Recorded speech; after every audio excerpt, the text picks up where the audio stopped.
September 12ರ ಒಳಗೆ ದಾಂಡೇಲಿಯ West coast ಕಾಗದ ಕಾರ್ಖಾನೆಯ ಕಾರ್ಮಿಕರ ವೇತನ ಪರಿಷ್ಕರಣೆ ಒಪ್ಪಂದಕ್ಕೆ ಸಂಬಂಧಿಸಿದಂತೆ ನಿರ್ಧಾರಕ್ಕೆ ಬರುವಂತೆ ಉಪ ಕಾರ್ಮಿಕ ಆಯುಕ್ತರಿಂದ ಸೂಚನೆ. ಜಂಟಿ ಸಂಧಾನ ಸಮಿತಿಯ ಪ್ರಧಾನ ಕಾರ್ಯದರ್ಶಿ ವಿಷ್ಣು ವಾಜ್ವೆ ಹೇಳಿಕೆ.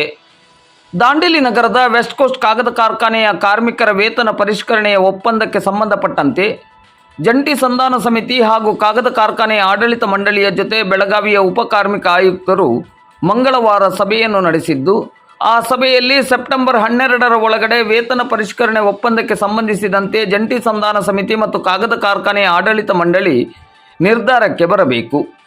ಒಂದು ವೇಳೆ ನಿರ್ಧಾರಕ್ಕೆ ಬರದೇ ಇದ್ದ ಪಕ್ಷದಲ್ಲಿ ಕಾರ್ಮಿಕ ಆಯುಕ್ತರು ಸೇರಿದಂತೆ ಕಾಗದ ಕಾರ್ಖಾನೆಗೆ ಭೇಟಿ ನೀಡಿ ಜಂಟಿ ಸಂಧಾನ ಸಮಿತಿ ಮತ್ತು ಕಾಗದ ಕಾರ್ಖಾನೆಯ ಆಡಳಿತ ಮಂಡಳಿಯ ಜೊತೆ ಮಾತುಕತೆಯನ್ನು ನಡೆಸಲಾಗುವುದರ ಬಗ್ಗೆ ಉಪ ಕಾರ್ಮಿಕ ಆಯುಕ್ತರು ಸಭೆಯಲ್ಲಿ ಸ್ಪಷ್ಟಪಡಿಸಿದ್ದಾರೆ ಎಂದು ಜಂಟಿ ಸಂಧಾನ ಸಮಿತಿಯ ಪ್ರಧಾನ ಕಾರ್ಯದರ್ಶಿ ವಿಷ್ಣು ವಾಜ್ವೆ ಅವರು ಮಾಧ್ಯಮಕ್ಕೆ ತಿಳಿಸಿದ್ದಾರೆ. ಸರ್ ನಮಸ್ತೆ. ನಿನ್ನೆ ಬೆಳಗಾವಿಯ ಉಪ ಕಾರ್ಮಿಕ ಆಯುಕ್ತರ ಕಚೇರಿಯಲ್ಲಿ ಅವರ ಅಧ್ಯಕ್ಷತೆಯಲ್ಲಿ ಜಂಟಿ ಸಂಧಾನ ಸಮಿತಿ ಹಾಗೂ ಕಾಗದ ಕಾರ್ಖಾನೆಯ ಆಡಳಿತ ಮಂಡಳಿಯ ಜೊತೆಗೆ ಮಾತುಕತೆ ಸಭೆ ನಡೆದಿದೆ. ಈ ಸಭೆಯಲ್ಲಿ ಏನೆಲ್ಲ ಬೆಳವಣಿಗೆ ನಡೆಯಿತು ಎನ್ನುವ ಮಾಹಿತಿಯನ್ನು ಹೇಳುವುದಾದರೆ. ನಮಸ್ಕಾರ.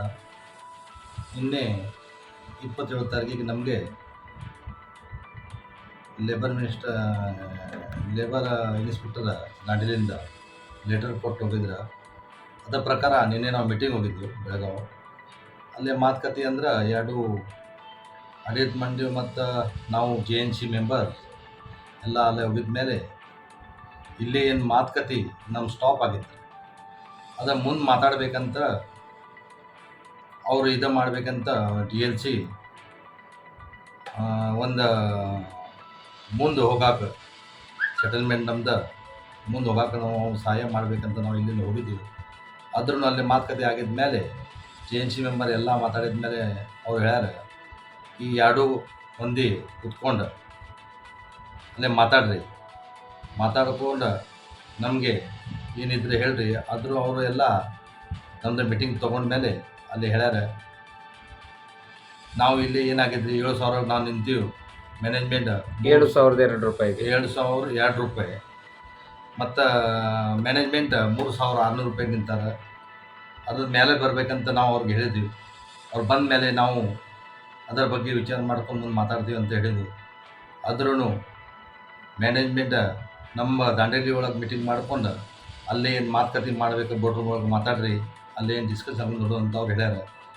ಅದರ ಪ್ರಕಾರ DLCನೂ ಹೇಳ್ಯಾರ, ನೀವು 2-3 ಮಂದಿ JNC ಮತ್ತು ಮ್ಯಾನೇಜ್ಮೆಂಟ್ ಮಾತಾಡ್ಕೊಂಡು ಒಂದು ಸಮಿಗೆ ಬರ್ರಿ. ಆಮೇಲೆ ನಾವು 12 ತಾರೀಕು ಮುಂದೆ 12 ತಾರೀಕಿಲ್ಲ ಅಂದ್ರೆ ಮುಂದೆ ಯಾವ ತಾರೀಕು ಕೊಡ್ತೀವಿ ಆ ತಾರೀಕು ನಾವು ಇಲ್ಲೇ ದಾಂಡೇಲಿಗೆ ಬರ್ತೀವಿ. ಆಮೇಲೆ ಒಂದು ಸೆಟಲ್ ಮಾಡುವಂತ ಅವ್ರು ಹೇಳ್ಯಾರ. 12 ತಾರೀಕು ಅಂದರೆ ಸೆಪ್ಟೆಂಬರ್. ಈಗ ಸೆಪ್ಟೆಂಬರ್ 12ನೇ ತಾರೀಕಿನ ಒಳಗಡೆ ಎಲ್ಲ ಇತ್ಯರ್ಥ ಆಗಬೇಕು. ಮಾತುಕತೆ ಮಾಡ್ರಿ, ನೀವು ಮಾತುಕತೆಯಾಗಿ ಇತ್ಯರ್ಥ ಆಗಬೇಕು ಅಂತಲೋ ಅಥವಾ ಮಾತುಕತೆ ನೀವು ಮಾಡ್ಕೊಂಡು ಎಲ್ಲ ಇದು ಮಾಡ್ರಿ. ಆಗಲಿಲ್ಲ ಮತ್ತೇನು ಮಾತುಕತೆ ಮುಂದೆ ಹೋಗಲಿಲ್ಲ ಅಂದರೂ ನಾವು ಅಲ್ಲೇ ಬರ್ತೀವಿ. ಆಮೇಲೆ ಲಾಸ್ಟ್ ನಾವು ಅಲ್ಲೇ ಹೋಗಲೇಬೇಕು, ಅದು ಮತ್ತು ಬೇರೆ DLC ಬರಲೇಬೇಕು. ಈಗ ಮಾತುಕತೆ ಆಗ್ತದೆ, ನಿಮಗೆ ಫಲಪ್ರದಾಯಕವಾಗಿ ಆಗಿಲ್ಲ ಅಂತ ಇಟ್ಕೊಳ್ಳುವ ಅಂಥ ಸಂದರ್ಭದಲ್ಲಿ ಉಪ ಕಾರ್ಮಿಕ ಆಯುಕ್ತರು ಬಂದು ಮಧ್ಯಸ್ಥಿಕೆಯನ್ನು ವಹಿಸಿ ಒಂದು ಮಾತುಕತೆಯನ್ನು ಮಾಡ್ತಾರೆ, ಒಂದು ವೇತನ ಪರಿಷ್ಕರಣೆ ಒಪ್ಪಂದ ಆಗ್ತದೆ ಅಂತ.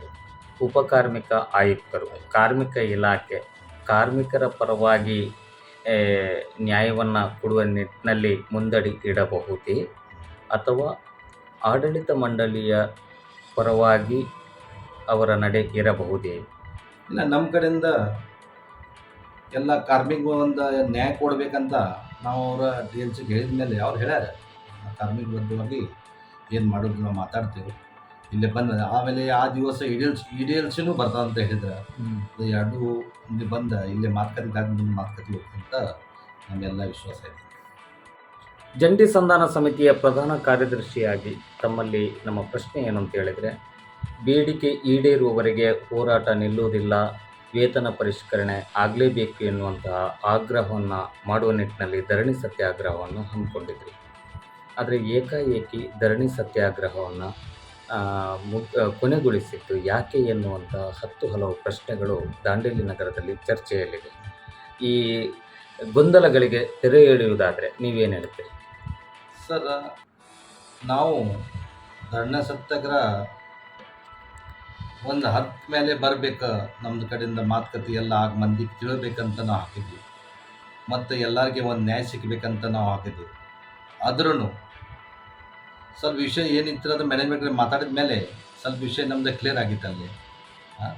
ಅದು ಪರ್ಮನೆನ್ಸಿ ಮುದ್ದ ಮೇನ್ ಇತ್ತು, ಅದರೊಳಗೆ ಸ್ವಲ್ಪ ಜಾಸ್ತಿ ಮಾಡಿಕೊಟ್ಟಿದ ಮೇಲೆ ಅದನ್ನು ಮಾತುಕತೆ ಆಗಿತ್ತು. ಮತ್ತು ಮುಂದೆ ಫೈನಾನ್ಸ್ ಮ್ಯಾಟ್ರ್ ಅಷ್ಟೇ ನಮ್ದು ಮುಂದೆ ಹೋಗಕ್ಕೆ ತಯಾರಿಲ್ಲ. ಮತ್ತು ಫೈನಾನ್ಸ್ ಮ್ಯಾಟ್ರ್ ಇಲ್ಲೇ ಮಾತಾಡ್ಕೊಂಡು ಮುಂದೆ ಹೋಗೋದಿಲ್ಲ ಅಂತ ಎಲ್ಲಿ ಹೋಗ್ಬೇಕಲ್ಲ. ಅದ್ರ ಸಲಾಗಿ ನಾವು ಏನು ಹೇಳಿದ್ವಿ ಮಂದಿಗೆ, ಇದು ಡಿ ಎಲ್ ಸಿ ಕಡೆ ಹೋಗ್ಬೇಕಾಗ್ತದೆ, ಎಷ್ಟು ದಿವಸ ಆಗ್ತದೆ ಗೊತ್ತಿಲ್ಲ. ಆದರೂ ನಾವು ಎಲ್ಲರೂ ಮಾತುಕತೆ ಮಾಡ್ಕೊಂಡು ಕಮಿಟಿ ಒಳಗೆ ಡಿಸಿಷನ್ ತೊಗೊಂಡು ನಾವು ಧರ್ನಾ ಸತ್ಯಾಗ್ರಹ ನಾವು ಅದನ್ನು ಆ ದಿವಸ ಮುಗಿಸೋಣಂತ ಎಲ್ಲರೂ ನಿರ್ಧಾರ ಮಾಡ್ಕೊಂಡು ತಗೊಂಡು DLCಯನ್ನು ಭೇಟಿಯಾಗಬೇಕು, ಅಲ್ಲಿ ಮಾತುಕತೆ ಮಾಡಬೇಕೆನ್ನುವ ಕಾರಣಕ್ಕೋಸ್ಕರ ನಿಮ್ಮ ಧರಣಿ ಸತ್ಯಾಗ್ರಹವನ್ನು ಕೊನೆಗೊಳಿಸಿದ್ವಿ. ಒಟ್ಟಿನಲ್ಲಿ ಹೋರಾಟ ಕಳೆದ 18 ತಿಂಗಳುಗಳಿಂದ ಸದ್ದಿಲ್ಲದೆ ನಿಮ್ಮ ಹೋರಾಟ ನಡೀತಾ ಇತ್ತು ಜಂಟಿ ಸಂಧಾನ ಸಮಿತಿ. ಆ ನಂತರ 18 ತಿಂಗಳಿನಿಂದ ನೀವು ಬೇಡಿಕೆಯನ್ನು ಕೊಟ್ಟು ಸದ್ದಿಲ್ಲದೆ ಸುದ್ದಿಯಾಗದೆ ಹೋರಾಟವನ್ನು ಮಾಡಿದ್ರಿ. ಈಗ 9 ದಿನ ಧರಣಿ ಸತ್ಯಾಗ್ರಹವನ್ನು ಕೂತಿದ್ರಿ. ಅಂತಿಮವಾಗಿ ಕಾರ್ಮಿಕರಿಗೆ ಯಾವ ಭರವಸೆಯನ್ನು ಕೊಡ್ತೀರಿ? 19 ತಿಂಗಳು ಆಯ್ತಂದ್ರೆ ಅದು ಒಂದು ವಿಷಯ ಇಲ್ಲ, ಬೇರೆ ಬೇರೆ ವಿಷಯ ಇತ್ತು, ಎಲ್ಲ ನಾವು ಕ್ಲಿಯರ್ ಮಾಡ್ಕೊಂಡು ಬಂದ್ವಿ. ಹಂಗಿಲ್ಲ, ನಾವು ಮೀಟಿಂಗ್ ಮಾಡಿದ್ದು ಯಾವ್ದು ಮೀಟಿಂಗ್ ಅದು ವಿಷಯ ಮೇಲೆ ಚರ್ಚೆ ಆಗಿದೆ. ಅದು ವಿಷಯ ಒಂದು ನಾವು ವಿಷಯ ಚರ್ಚೆ ಮಾಡ್ಕೊಂಡು ಸೈಡ್ ಇಟ್ಕೊಂಡು ಮುಂದೆ ಬಂದ್ವಿ. ಆಮೇಲೆ ಫೈನಾನ್ಸ್ ಮ್ಯಾಟ್ರ್ ಬಂದ ಮೇಲೆ ಡೈರೆಕ್ಟ್ ಮ್ಯಾನೇಜ್ಮೆಂಟ್ ನಾವು ಹಿಂಗೆ ಕೊಡ್ತೀವಿ, ನಾವು ಹಿಂಗೆ ಬರ್ರಿ ಅಂತ ಆಗೋದಿಲ್ಲ. ಒಂದು ಆ್ಯಸ್ ಪರ್ ಪ್ರಾಕ್ಟೀಸ್ ಹೆಂಗಿತ್ತು ಸೆಟಲ್ಮೆಂಟ್ ಮಾಡೋದು ಆ ಪ್ರಕಾರ ಅವರು ಹೇಳಿದ ಮೇಲೆ ನಾವು 87,000 ಇದ್ಮೇಲೆ ನಾವು ತೊಳಗೆ ಬಂದ ಮೇಲೆ ಲಾಸ್ಟ್ ನಮ್ದು 7,002 ರೂಪಾಯಿಗೆ ನಾವು ನಿಂತೀವಿ. ಯಾಕಂದ್ರೆ ಜನರ ಒಂದು ಆಶೆ ಇತ್ತು ಎಷ್ಟು ಮಾಡ್ಬೋದು ಅಂತ. ಅದೇ ಪ್ರಕಾರ ನಾವು ನಿಂತ ಮೇಲೆ ಅದೇ ಪ್ರಕಾರ ಮಾತುಕತೆ ಮಾಡ್ಕೊಂಡು ಈಗ ಹೋಗಿದ ಮೇಲೆ ಇದು ಆಗ್ತಿಲ್ಲ ಇಲ್ಲಿ ಅಂದ ನಮ್ಮದು ಒಂದು ವಿಚಾರ ಬಂದ ಮೇಲೆ ನಾವು ವಿಚಾರ ಮಾಡಿದ್ವಿ, ಈಗ ಸರ್ಕಾರ ಅದರ ಮಧ್ಯಸ್ಥಿ ಹಾಕಿ ಅದು ಮುಂದೆ ಕ್ಲಿಯರ್ ಆಗಬೇಕಂತ ನಾವು ಈಗ ಮಠ ನಾವು ಧರ್ನಾ ಸತ್ಯಾಗ್ರಹ ತೊಗೊಂಡು ಮತ್ತು ಮೋದಿಗೆ DLC ಕಡೆ ಮಾತುಕತೆ ಆಗಿದೆ. ಮುಂದೆ ನಾವು ಅದು ಮಾತುಕತೆ ಮಾಡ್ಕೊಂಡು ಕ್ಲಿಯರ್ ಮಾಡೋದು ವಿಚಾರ ಮಾಡೋದು. ಒಟ್ಟಿನಲ್ಲಿ ಒಂದು ಮಾಧ್ಯಮವಾಗಿ ದಾಂಡೇಲಿಯ ಜೀವನಾಡಿಯಾಗಿರುವಂತಹ ವೆಸ್ಟ್ ಕೋಸ್ಟ್ ಕಾಗದ ಕಾರ್ಖಾನೆಯು ಬೆಳೆಯಬೇಕು, ಇನ್ನಷ್ಟು ಪ್ರಗತಿಯ ಉತ್ತುಂಗಕ್ಕೆ ಹೋಗಬೇಕು. ಅದರ ಜೊತೆಯಲ್ಲಿ ಕಾರ್ಮಿಕರು ಕೂಡ ರಕ್ತವನ್ನು ಬೆವರ ರೂಪದಲ್ಲಿ ಸುರಿಸಿ ದುಡಿಯುವಂತಹ ಕಾರ್ಮಿಕರ ಮುಖದಲ್ಲಿಯೂ ಕೂಡ ಮಂದಹಾಸ ಮೂಡಬೇಕು. ಅವರ ಮನೆಯಲ್ಲಿಯೂ ಕೂಡ ನೆಮ್ಮದಿ ಸಂತೃಪ್ತಿಯ ವಾತಾವರಣ ನಿರ್ಮಾಣ ಆಗಬೇಕು.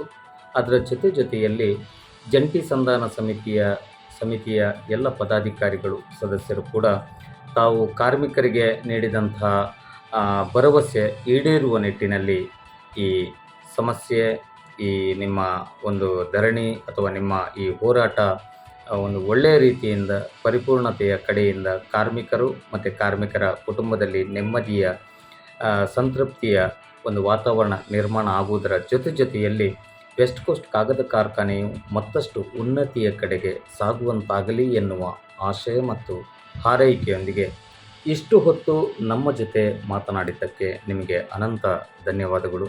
ಮತ್ತೆ ಕಾರ್ಮಿಕರ ಮತ್ತು ಕಾಗದ ಕಾರ್ಖಾನೆಯ ನಡುವೆ ಸಮಸ್ಯೆಗಳಾಗದೆ ಸೌಹಾರ್ದತೆ, ಪರಸ್ಪರ ಸಾಮರಸ್ಯ ನಡಿಗೆ ಆಗುವಂತಾಗಲಿ, ಆಗಲೇಬೇಕು ಎನ್ನುವ ಆಶಯ ಮತ್ತು ಹಾರೈಕೆಯೊಂದಿಗೆ ವಂದನೆಗಳು ಸರ್. ನಮಸ್ಕಾರ.